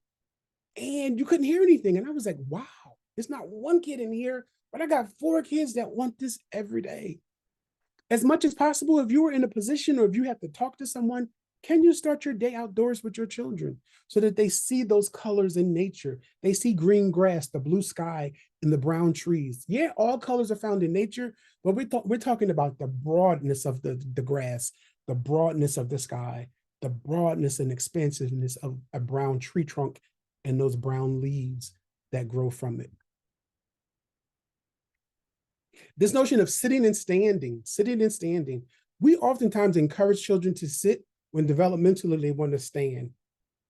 Pay attention to that, because many of your children on the autism spectrum will want to stand and they might sit because we've kind of said sit, but in the learning, they actually developmentally need to stand. Where are you with messy play? Mr. Kaya, who I love dearly, hated messy play. She would only do messy play if I brought it up. It was just not her thing. Not being my thing might be exactly what 3 of the children in your room need. So it's lean into messy play differently. Organization, we're almost there, Catherine. I got 2 slides left. We see this little boy here. He's playing and we see that his support is there. Oftentimes children with autism might pour everything out. They may be at 2 different ends of the spectrum. One kid wants complete order. The other kid is completely chaos. So I might say, hey, let's put the ones you're not playing with in the basket or the bin, so that visually, as every time he looks at something, he sees organization. If we're not using that rug to play, I might switch it, okay? I might switch it.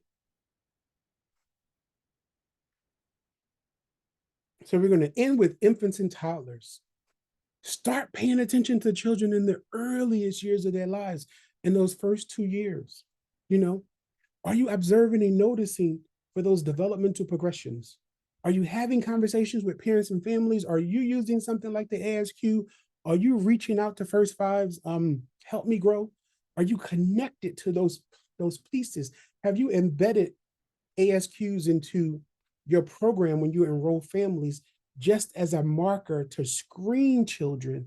Are you engaged in the conversations with parents and families where they may say, well, they asked me some questions about autism. Yeah, but they didn't do the whole screener on you. And I tell parents, go back. If you're concerned, go back. Go back and just sit there and don't leave and don't leave. And if you're afraid to do that, can you take someone with you? Can your husband, can your sister, can your boyfriend go? Can Miss Betty, who lives next door, go? Take somebody with you. If you're paying attention to those developmental progressions and you don't see children meeting the markers, because the CDC actually just changed their developmental milestones. They changed them. So if you compare the ones to 10 years ago to the ones that just came out, and you look at what they're saying a 14 months should do, they lowered the expectation. And there's not marked agreement. Some people say, oh, they did it to catch more children early. Other people say, oh, but if a parent sees this and they say, oh, my kid can't do that, they're fine. So it has 2 different interpretations. I just want us all to be aware that they lowered what we were saying were the benchmarks for children, those, developmental markers that the CDC has that many people use across our country. All right, Q&A. 2 minutes after, Catherine, we did it.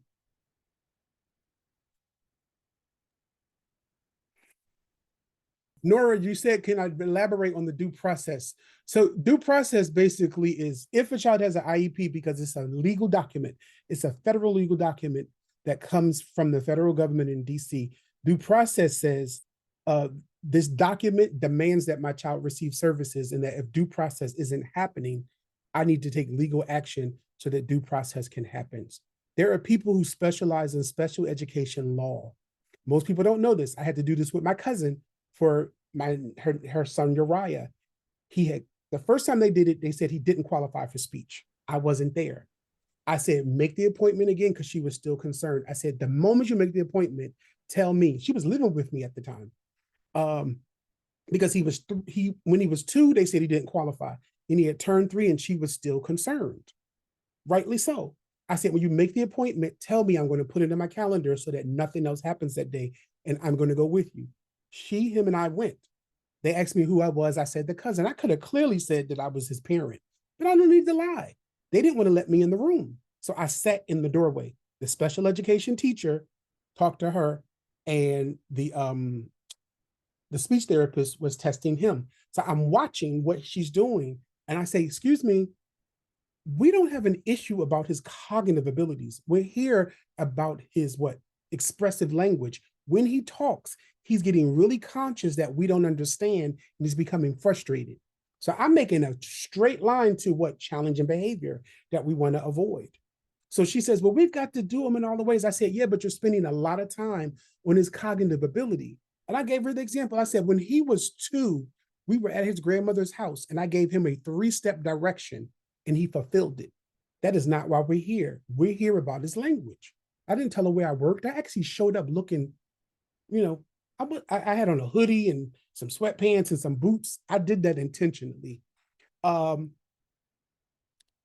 weeks later, he had an IEP. And this was the beginning of August. By the end of August, he had the IEP. Now, I know there's a time limit to when service is supposed to happen. I forgot about it. I happened to reach out to Leah and say, how is speech coming? And she said, nobody's contacted me. I counted the days real quick. I said, wait a minute, we got a problem. So I texted her and I said, don't change what I'm sending you. Send this to them. Do not change the language. And I said some not kind things. She said, okay, I sent it to them. 6 minutes later, they responded to her email with foolishness. And then I said, respond back this way. And then I said, it's time for you to get a lawyer. And her response was, cousin, I don't have money for a lawyer. And I said, don't worry about it. Call these 3 people. So she called, it was a father and a son. And then it was this other woman. The father and the son said, we can do it, but we're both backed up. We have so many cases. The other woman said, I can do it. She starts communicating. So Leah's like, you're going to pay for this? And I said, that's not how it works. They get paid from representing you. Most people don't know that. So people think they have to show up with all this money. Your child has an IEP. It demands due process. Okay? So this is those behind the scene things that most of us don't have access and availability to. In the moment we start showing up, they change the system on us. So that's the other piece. So be prepared for that. Nora's laughing because it's true. The moment all of us start showing up, demanding things that are rightfully, our children's, then the system changes a little bit. But that's what due process means. It means my child has this legal document, and due process means it's time frames in which things are supposed to happen. And if they're not happening, due process is not happening, and you violated the law. That's what we mean by that, Nora. Did I miss any, Leah, Catherine? Nora's jumped out at me. That's why I saw it. Yeah, just going through the chat to see if there were any other standing questions, but I think folks had to hop off. So, okay. But they're welcome to reach out. And then we could definitely. Okay. Question. Thank you all for staying and listening. And Nora, thank you for the excellent question. And like I said, this could have been a part 5, 6, and 7, but we could have just honed in on children and autism in books. It could have been a whole training about children and autism and their sensory systems. And I had to pick and choose. It could have been children and autism and like just working with their families from beginning throughout the process. But there literally just isn't enough time. So I have to pick and choose around what could I give folk they can take back. And some of those were the pieces that I felt like were relevant that you can give to teachers and they can do those things. But we do recognize there's all these other moving parts in the background, and those moving parts are constantly changing. Just like on Tuesday, I think I mentioned, if you go to the CDC's website, there's a yellow banner there that says, 2 months ago when I went to the CDC's website, some of the information on autism that was there that I downloaded and saved is no longer there. So this is what we're living with and through, everyone. There are these things that were research-based and said, here is what's happening for children in this country. And then some of it is disappearing, which will impact services. That's the ultimate part, because services cost what? Money. So I need us to keep not just our eyes and ears open, but learn how to advocate, know when to not have a conversation verbally and know when to have a written conversation that's documented, know when to be able to access, legal representation, and not all legal representation will force you to pay money. These are things that we've got to share with our families, and know when to help the family go back to that IFSP or IEP so that it's amended so that other things can happen for their child or children, knowing that all the systems that service children, speech therapists, occupational therapists, academic supports, classrooms, all of those systems say that they're strapped and overwhelmed. In addition to that, that doesn't mean you don't want to show up and meet the needs of that child with autism to the best possible. Thank you, Paula. Yeah, definitely. Training on how to advocate for children. And the East Bay Law Center might do that, Paula. I'm not sure. I'm not deeply engaged with them around that, but they may do some of that. I think a lot of the nonprofits have checklists for families around resources, specifically in Alameda County. I know First Five has a few resource guides that are connected to resources in Alameda County specifically. Because I don't typically do that level of on the ground work. I know there exists because I've been in meetings where people have brought them up. I just don't have the direct links to them. Yeah, this session is recorded, Paula, and it's going to be posted. Awesome, awesome. All right. If there are no any more questions, thank you all. Like we said, this is an ongoing kind of learning journey for all of us. I'm always learning, I'm always paying attention to what's coming out in the journals. I'm paying attention to the sample size. Was this 20 children or was it 2,000 children? If it's 2,000 children, I lean in a little bit more. If it's 20 children, I say, oh, that was nice. They did that thing with them, right? So if I publish something and said, this is what I did with my children, I have a very small sample size. But if what I did with my children kind of quadrupled to 2,000 or 20,000 children, that's a whole different sample size that actually has a different message. So a lot of times I'm sifting through in that way to really look at what was the sample size and who did it, which tells me this is going to be helpful to children and adults who work with children on the autism spectrum, or this may not be very, very helpful to children and the adults who aim to support them. Yeah. So thank you all. Thank you all. Stay safe, stay happy, stay healthy. Thank you all. We hope to see you soon. You guys have a great day.